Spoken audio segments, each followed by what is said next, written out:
허환구의 라디오 오늘. 여러분 안녕하십니까, 허환구입니다. 오늘 윤석열 대통령이 국회를 찾았습니다.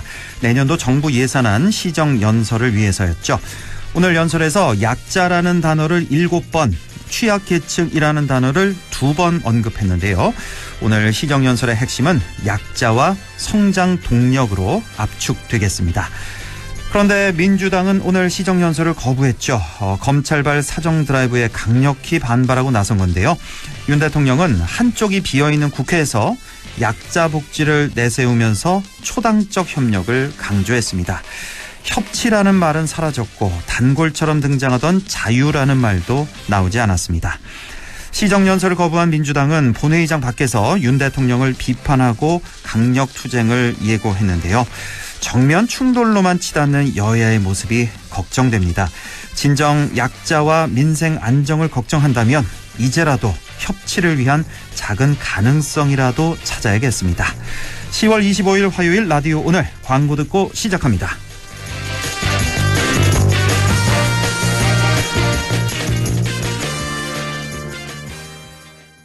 기름값도 금리도 올라. 내 월급 빼고 다 올라. 걱정 마. 렉스턴이 다 내려준대. 10월 렉스턴 또는 렉스턴 스포츠 구매 시 매주 10톤씩 유류비 지원으로 기름값 걱정 다운.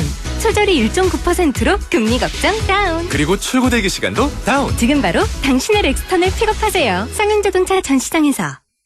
라디오 오늘 화요일 순서 시작합니다. 1부 생활 속 법률 문제를 쉽고 명쾌하게 풀어보는 시간, 안형진의 쾌도난법, 안형진 변호사와 함께하겠고요.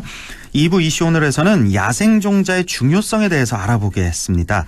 잠시 후 국립백두대간 수목원 야생식물종자연구원의 나채선 실장을 연결해서 자세한 얘기 들어보겠습니다.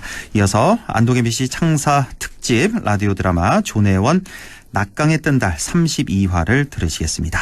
라디오 오늘 생방송 놓치신 분들은 유튜브로도 다시 들으실 수 있습니다. 많은 애청 바랍니다. 안형진의 쾌도난법, 안형진 변호사와 함께 하겠습니다. 안녕하십니까?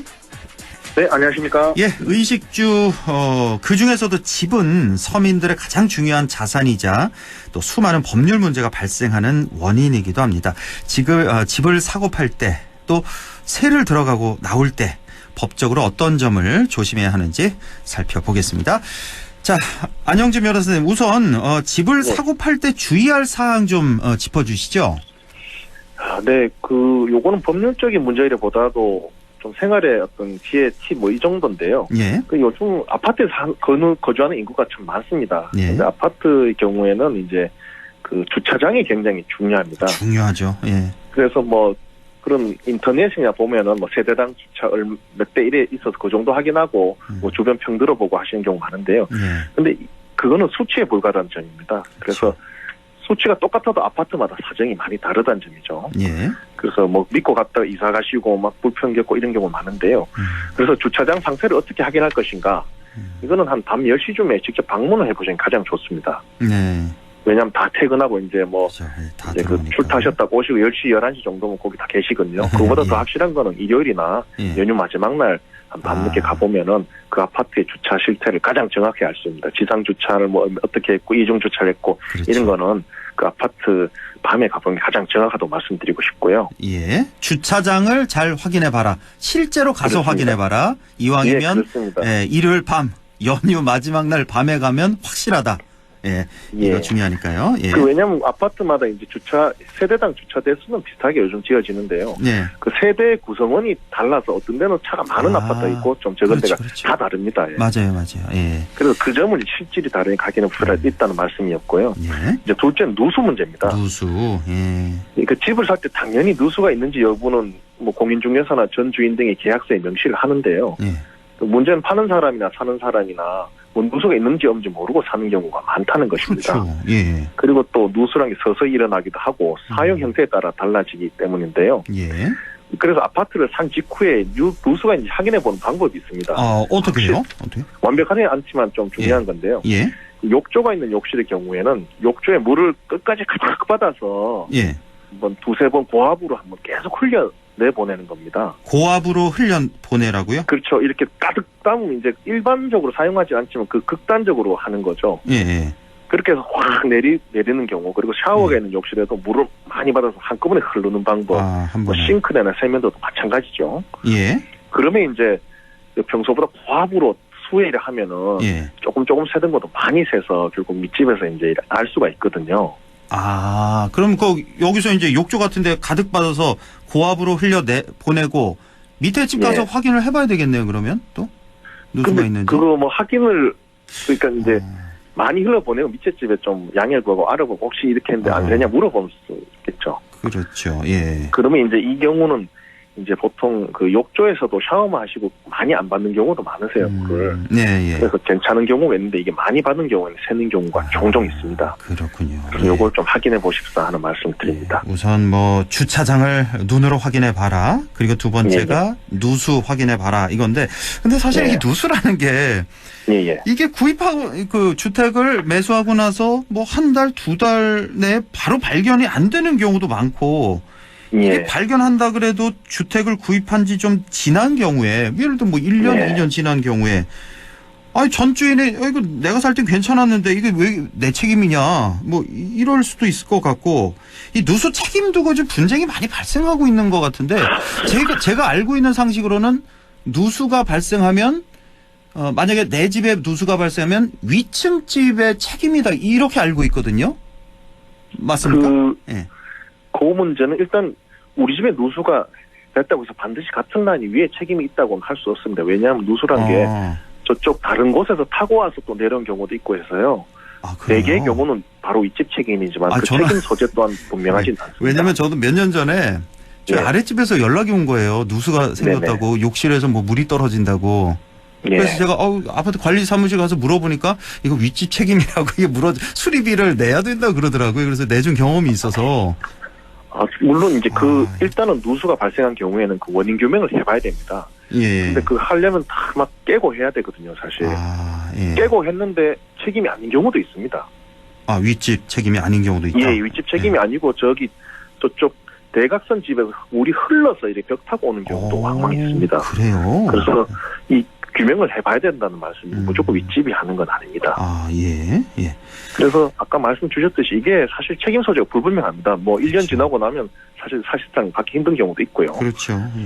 그래서 제가 아까 말씀드린 게 초반에 물을 억수로 많이 내려봐야 된다는 겁니다. 극단적으로요. 그래서 큰 이제 뭐 고무 다라라고 하나요? 그 뻘건데 그러니까 샤워실에 한껏 확 부어버리고 뭐 이렇게 해서 좀 몇 번 실험을 해보는 게 현실적으로 할 수 있는 방법 중에 하나고요. 예. 그렇습니다. 이제 원칙적으로는 건물 자체 매수 당시에 하자가 있는 걸로 인해서 누수 발생하면은 이제 전 주인이 책임져야 되는 거고. 그렇겠죠. 예. 사용하다가 발생한 건 이제 산 사람이 책임지는 게 맞거든요. 원칙은 그런데 누구 책임인지 잘 모른다는 문제가 물론 있죠. 그렇죠. 그래서 일단은 이런 문제가 발생했을 때에는 그 전문가를 초빙해서 물어볼 수밖에 없는데 문제는 요 상황에서 전문가가 어떤 원인 분석을 해줄 겁니다. 이렇게 다 파고 났을 때는. 그래, 그 진술을 녹취하는 게 중요하고 그다음에 이게 어디다 싶어서 파고 막 이런 게 있을 겁니다. 그런 공정마다 사진이나 동영상을 좀 찍어 놓는 게 중요하고요. 예.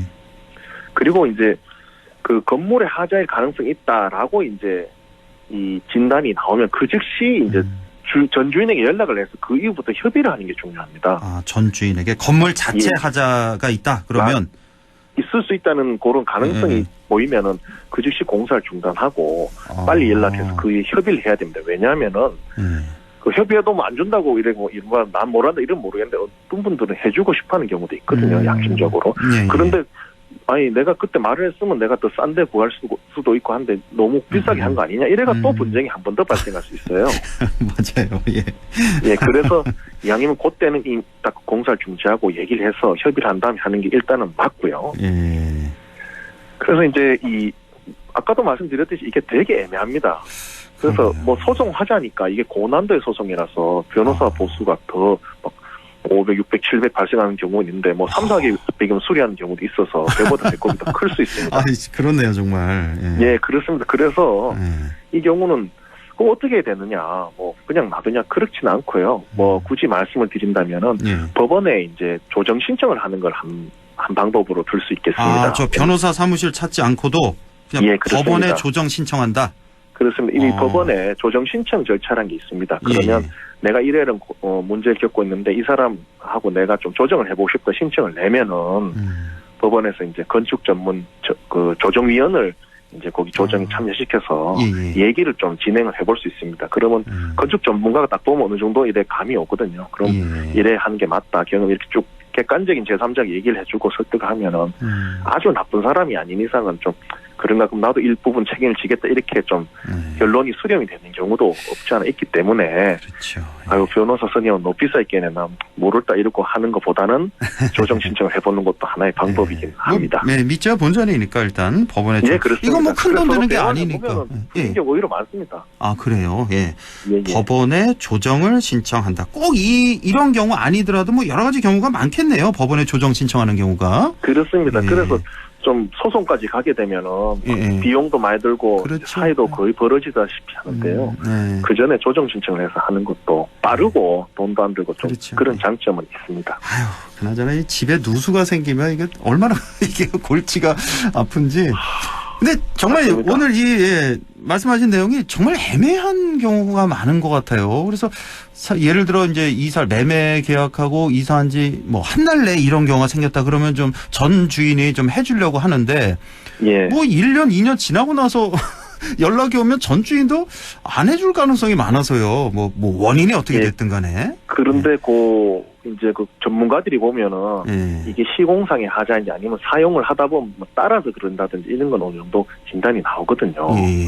그럼 그걸 근거로 좀 설득을 하거나 해야 되는 거죠. 그래서 그 전문가 초빙했을 때 그분의 이제 말씀을 확보하는 게 좀 중요할 것 같습니다. 예. 법원에 조정을 신청하라는 거 오늘 아주 중요한 내용일 것 같습니다. 이건 뭐 복잡하지는 않을 것 같네요. 법원에 뭐 연락해서 그냥 물어보면 잘. 그 검색창에 검색하시면 그래요. 그리고 법원 홈페이지도 설명이 나와 있습니다. 예. 알겠습니다. 오늘 아주 이 생활 밀착형 법률 문제 이거 말고도 뭐 가계약금에 대해서도 오늘 준비하셨고 임차권 등기 명령제도 이거 좀 말이 좀 어려운데 네네. 자, 준비를 하셨는데요. 오늘 좀 뒤에 인터뷰가 좀 긴 게 남아 있어서요, 변호사님. 요거 다음 주에 이어서 했으면 좋겠어요. 가계약금하고 임차권 등기 명령제도 해서 우리 생활 밀착형 이런 법률 상식 좀 다음 주에도 계속 이어 나가겠습니다. 자, 안영진 변호사님 오늘 말씀 여기까지만 듣겠습니다. 고맙습니다. 네, 감사합니다. 지금까지 안영진의 쾌도난법 안영진 변호사와 함께했습니다. 자, 라디오 오늘 2부에서 뵙겠습니다.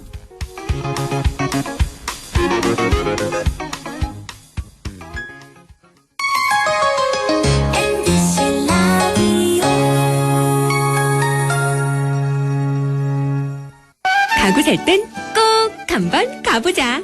안동 명품 가구 백화점. 흑표 흑침대, 양성국 갤러리, 금성침대, 한국 가죽 소파, 장수돌 침대. 다양한 브랜드 가구를 한 곳에서 쇼핑할 수 있는 대형 가구 전시장. 안동 명품 가구 백화점. 며느라 밥 했어? 설거지 했어? 쓰레기 버렸어? 청소했어? 빨래했어? 개밥 줬어? 아들 낳았어? 딸 낳았어?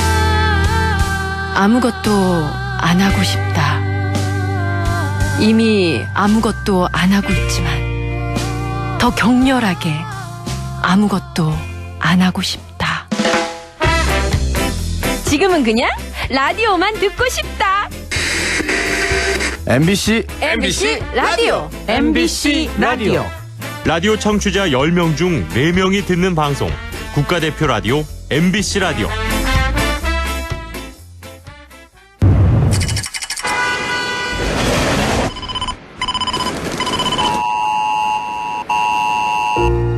언제부턴가 청년들이 사라지고 있습니다. 비대면 생활 방식이 확산되면서 많은 청년들이 사회관계에 어려움을 경험했습니다. 사회적 거리두기는 끝났지만 아직 세상과 거리를 느끼는 청년들이 마음의 문을 열고 다시 세상이 나올 수 있도록 손을 내밀어 주세요. 마음을 여는 열쇠는 우리의 작은 관심입니다. 공익광고협의회. 마음을 열어줘. 다가가 나 속삭이도록 언제나 나 생각으로 행복해야 해요.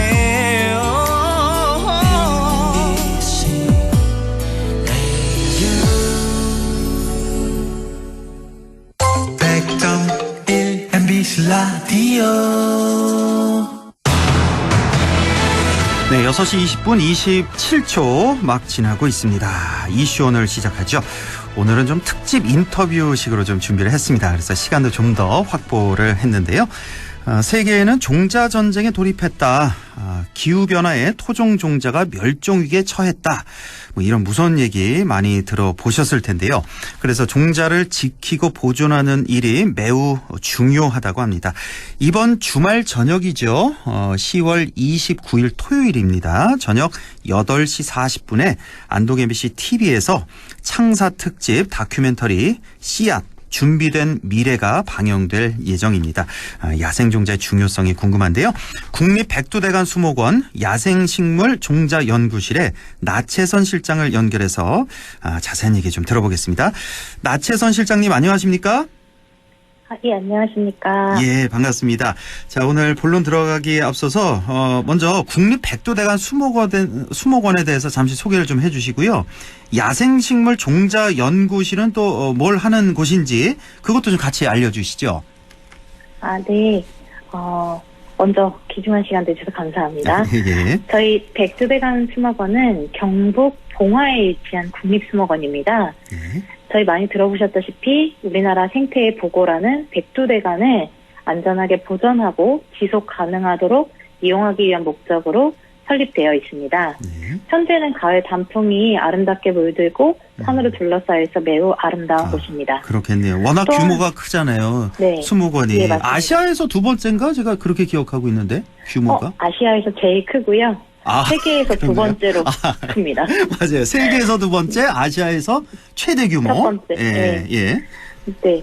그런 저희 백두대간 수목원은 실은 전 세계에서 유일한 수목원이라는 장점이 있는데요. 바로 야생식물 종자 보존을 위한 시드뱅크와 볼트라는 시설을 모두 보유했다라는 점이 매우 특별한 곳으로 전 세계의 야생식물 종자를 안전하게 보존하기 위해 마련된 장소라고 보시면 될 것 같습니다. 예. 그 중에서 야생식물 종자 연구실은 이름에서 아시다시피 우리나라 혹은 전 세계의 야생식물 종자를 수집하고 연구하고 안전하게 보존하는 활동을 하는 부서라고 보시면 될 것 같습니다. 네. 네. 지금 뭐 시드 볼트, 시드 뱅크 두 개를 모두 보유한 유일한 전 세계 유일한 곳이다라는 말씀을 해주셨는데 이건 잠시 뒤에 좀 여쭤보기로 하고 네. 자 이번 주 토요일입니다. 29일 저녁 8시 40분에 안동 MBC 창사 특집 다큐멘터리 씨앗 준비된 미래가 방영될 예정인데요. 실장님께서도 여기 나오시나 보네요. 이 다큐멘터리에. 네. 예, 뭐 많은 도움을 주셨다고 얘기를 들었는데 언젠가부터 세계가 종자 전쟁에 돌입했다. 종자가 사라지고 있다. 뭐 이런 얘기를 많이 듣게 돼요. 자, 종자는 왜 이렇게 중요한 걸까요? 실은 종자가 굉장히 작지만 이 하나하나리 바로 유전 정보를 포함하는 생명체라고 보시면 될 것 같습니다. 네. 사람으로 치면 막 태생한 태아라고 볼 수 있는데요. 태아, 예. 실은 전 세계적으로 가장 먼저 식물을 보존하자라고 생각했을 때 나온 방법이 바로 종자인데요. 네.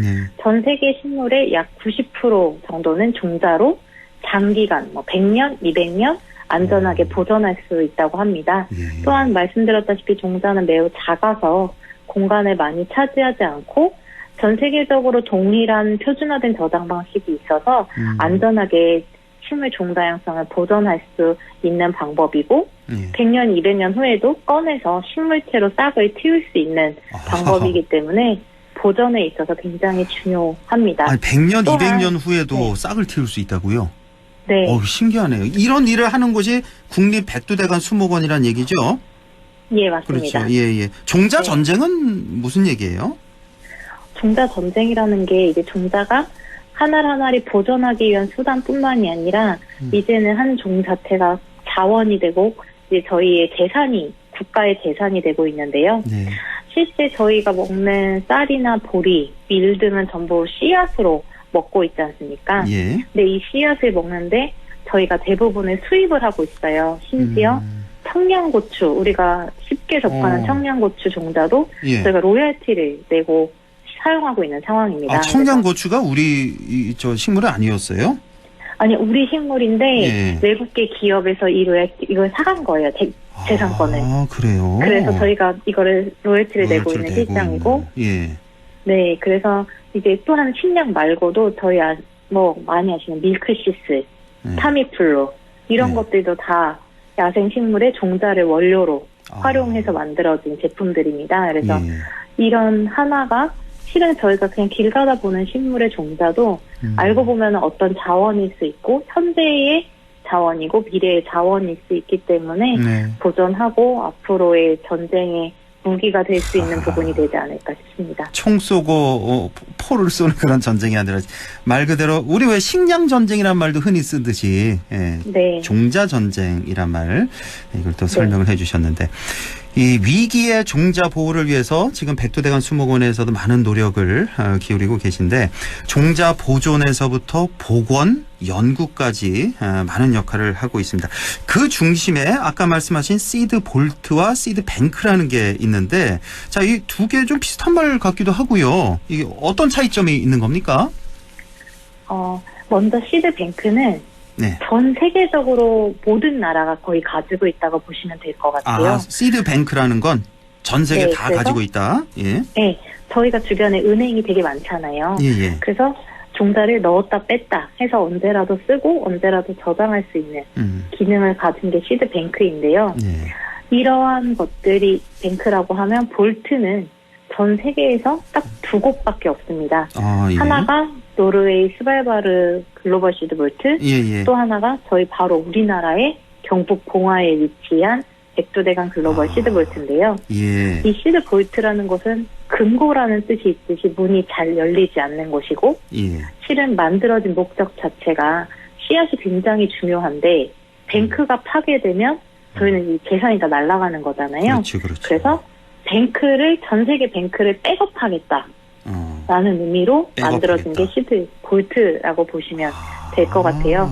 실은 뱅크는 계속 저희가 쓰는 건데 볼트를 쓰게 되는 날은 정말 전쟁이나 생태계가 아예 파괴됐거나 이럴 때만 열리는 곳이기 때문에 저희가 엄청 열심히 일을 하고 있지만 실은 절대 열려서는 안 되는 곳이라고 볼 수 있죠. 그렇습니까? 오늘 이거 처음 알았네요. 그러니까 시드 뱅크, 시드 볼트 우리가 흔히 쓰는데 뱅크는 전 세계 다 있다. 거의 전 세계 다 있는 거고 시드 볼트라는 말은 이제 볼트가 이제 금고라는 뜻으로서 이제 연구 저장 시설이다. 이거는 가급적 안 여는 게 좋은 거다. 이런 말씀이시네요. 네. 그렇죠. 예. 알겠습니다. 자, 그런데 이렇게 보관 중인 시드 볼트 종자가요, 수십 년 보관을 한 후에 어떤 필요성에 의해서 싹을 틔워야 된다면 과연 그 종자가 싹을 틔울 수 있을까? 이거 헛수고하는 거 아닐까? 이런 생각도 좀 들거든요. 과연 이게 성공할 수 있을까? 예. 어떻게 보십니까? 네, 그래서 저희가 종자를 단순하게 저장을 하는 게 아니라 연구에도 엄청나게 심혈을 기울이고 있습니다. 저희 기관은. 종자를 저장을 했는데 시드 볼트든 뱅크든 저장을 해서 수십 년 후에 종자를 꺼낼 때 싹을 틔울 수 있는 방법이 무엇일까? 그리고 그러면 수십 년 동안 어떻게 건강하게 보관할 수 있을까? 이런 것들을 연구를 하고요. 실제 저희가 특히 야생식물 종자를 하고 있는데 야생식물 종자는 고유 특성이 있습니다. 그래서 연구가 조금 어려운 부분이 있는데요. 휴면이라는 특성이 있어서 자기가 원하는 조건이 올 때까지는 절대 싹을 틔우지 않아요. 싹을 틔우지 않고 계속 잠든 상태를 유지하고 있거든요. 그래서 저희가 700년 만에 아라옹년에 싹이 피어졌다. 이런 기사들 나오잖아요.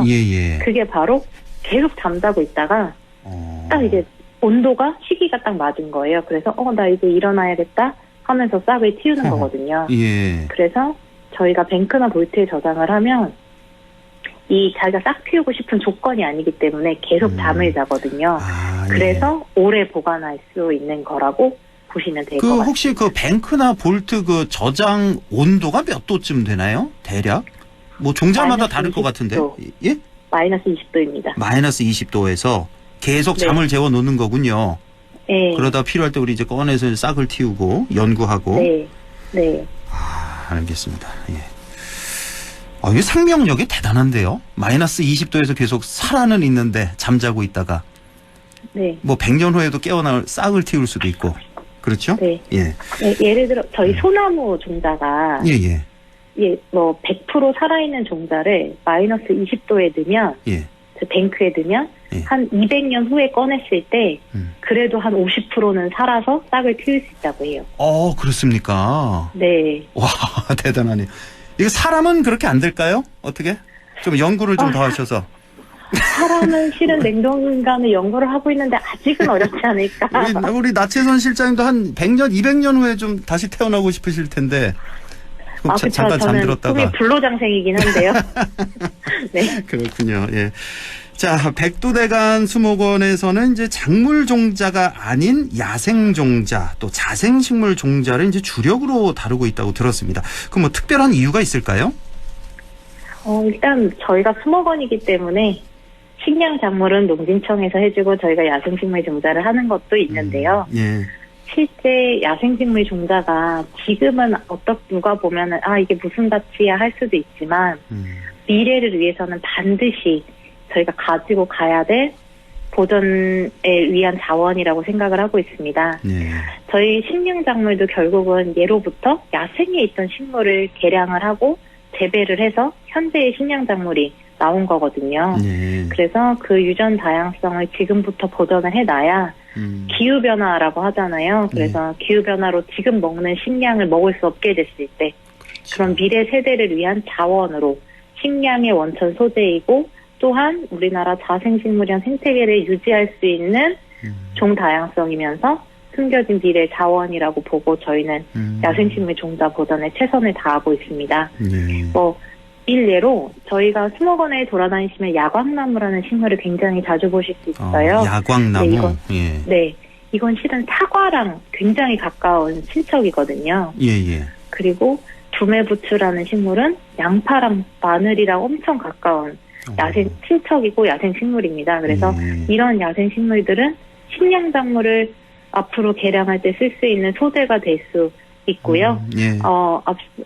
밀크시슬 앞서 말씀드린 것처럼 밀크시슬이나 타미플로 소재가 결국 종자 추출물, 야생식물 종자 추출물에서 나온 것처럼 식량 작물뿐만이 아니라 앞으로의 건강을 위해서 자원으로서 생산을 할 수 있습니다. 예, 그렇군요. 네, 그래서 실은 야생식물 종자, 야생식물이라는 것 자체가 우리 삶을 위해, 앞으로 미래를 위해 준비된 자원이라고 보고 최선을 다해서 보존하고 연구하고 있습니다. 그 타미플로 말씀하시는데 이게 혹시 그 독감 치료제 그거 말씀하시는 네, 건가요? 맞습니다.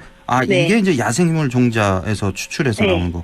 밀크시슬이 뭐죠? 이거 잘 모르겠는데. 저희 한때 한창 유행했는데 간 기능 개선제. 간 기능 개선제, 밀크시슬. 이게 라고 다 해서 예. 네. 야생식물 종자에서 그렇군요. 알겠습니다. 네. 자, 시간이 조금 애매한데 하나만 좀 더 여쭤보고 결론을 짓죠. 네. 현재 사라져가는 야생 종자는 어떤 것들이 있고 또 실제로 멸종위기 종자에 대한 복원도 이루어지고 있습니까? 대표적으로 저희가 멸종위기 식물에 대한 복원이라기보다 보존을 위한 연구 사업을 수행을 하고 있습니다. 네. 예를 들어 멸종위기 침엽수 7종이라고 산림청에서 굉장히 보호에 귀를 기울이고, 그러니까 총력을 다하는 식물이 있어요. 예를 들어 구상나무. 네. 많이 들어보셨을 것 같아요. 서양의 크리스마스 트리인데 기후변화로 우리나라 특산인데 없어지고 있다. 그래서 이런 식물들에 대해서 저희는 매년 구상나무 자생지를 가서 어떻게 상태가 바뀌는지, 그리고 종자를 수집을 해서 이게 진짜 이 수집된 종자들이 살아있는지, 그리고 어떤 조건에서 싹을 틔워야 되는지, 이런 것들을 연구를 하고 나중에는 그 지역에서 수집한 종자를 가지고 다시 그 자생지로 가서 이 종자로 싹을 틔워서 다시 복원할 수 있게 자생지를 보존할 수 있게 하는 연구를 진행을 하고 있습니다. 알겠습니다. 종자의 중요성 아무리 강조해도 지나치지 않을 것 같은데요. 오늘 저 끝으로 덧붙이고 싶은 말씀이 있으면 좀 간략히 전해 주시죠. 저희 실은 지도 교수님이 항상 하셨던 말씀이 있는데요. 여러분, 저희 지도 교수님은 잡초라고 하셨습니다. 야생식물 종자를. 그때 잡초. 당시. 예. 네, 여러분 잡초에 관심을 기울여 주세요라는 말씀을 항상 하셨는데요. 예. 이러한 잡초라고 불리는 식물, 그리고 희귀식물, 특산식물이라고 불리는 모든 자생식물이 저희뿐만이 아니라 앞으로의 세대를 위해서 반드시 필요하고, 그를 보존하기 위해 저희 백두대간 수목원은 시드볼트와 뱅크를 기반으로 최선을 다하고 있습니다. 그래서 이런 부분은 저희만 할 게 아니라 앞으로 국민들이 더 관심을 가져주시면 더 잘 해나갈 수 있지 않을까 싶습니다. 네. 주변에 식물과 씨앗에 한 번 더 관심을 기울여 주셨으면 좋겠고요. 예. 앞서 말씀해 주신 것처럼 무엇보다 중요한 것, 저희가 노력과 종자의 중요성을 알리고자 다큐멘터리 씨앗 준비된 미래를 안동 MBC와 함께 준비했으니 네. 이번 토요일 저녁에 많은 관심과 시청 부탁드리겠습니다. 네, 이번 주 토요일 저녁 8시 40분 안동 MBC TV를 통해서 창사 특집 다큐멘터리 씨앗 준비된 미래를 지금 이 방송 들으신 분들 한 분도 빠짐없이 꼭 좀 보시기 바랍니다. 아주 유익한 시간이 될 것 같습니다. 우리 나채선 실장님도 뭐 인터뷰 많이 나오겠네요. 여기 다큐멘터리에. 저는 잠깐 나옵니다. 잠깐 나오십니까? 예, 저도 TV를 통해서 네. 확인을 해보겠습니다. 자, 오늘 말씀, 소중한 말씀 잘 들었습니다. 고맙습니다. 예, 감사합니다. 네, 지금까지 국립백두대간 수목원 야생식물 종자 연구실의 나채선 실장이었습니다.